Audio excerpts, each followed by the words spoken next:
Signore e signori, lo scandalo scacchistico più importante di tutta la storia di questo gioco è giunto finalmente al termine.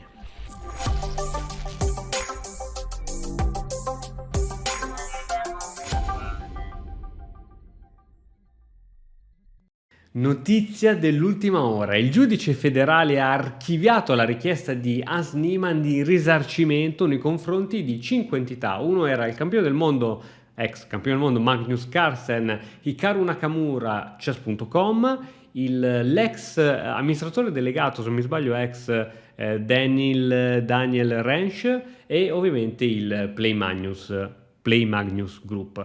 Quindi Hans aveva appunto indetto questa causa per diffamazione contro questi enti, perché sappiamo tutti quando Carlsen fu sconfitto da Niemann iniziarono a correre voci in giro: Niemann è un baro, di qua c'è qualcosa che non va, e da lì poi un pochettino tutti, anche i giornalisti di importanti testate come Wall Street Journal, erano andati un pochettino a indagare. Poi era uscito questo faldone di 72 pagine e con analisi, poi anche appassionati si erano messi a fare proprie opinioni, proprie analisi: no, è stato lui, no, innocente, di qui di lì. E adesso tra l'altro voglio farvi vedere qui il momento preciso in cui Hans Niemann fu bannato da Chess.com, perché nel calderone c'era anche questa cosa qui: un grande maestro famoso che era stato ritrovato a utilizzare il motore in alcune occasioni. Yeah, he's really nice guy. But yeah, I got banned. Oh, I got banned.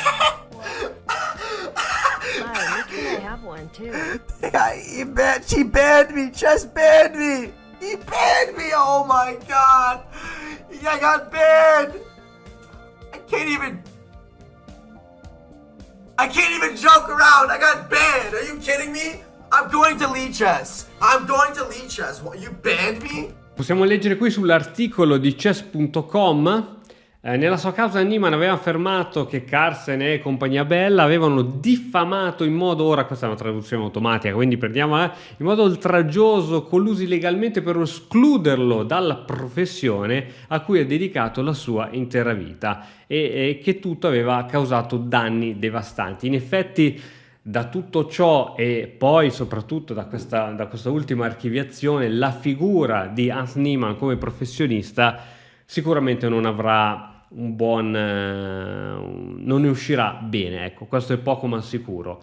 Ragazzi, non so cosa dire, potremmo dire che la questione si sia conclusa. Ho letto che poi ci dovrà essere in qualche modo una sentenza o qualcosa, stiamo ad aspettare e niente, la verità viene sempre a galla. Fatemi sapere qui sotto con un commento cosa ne pensate, anche se c'è poco da pensare in questi casi, ma insomma, quando c'è una decisione di questo tipo da parte di un tribunale, di esperti che lavorano dietro, secondo me c'è poco da dare opinioni. Però fatemi sapere lo stesso qui sotto.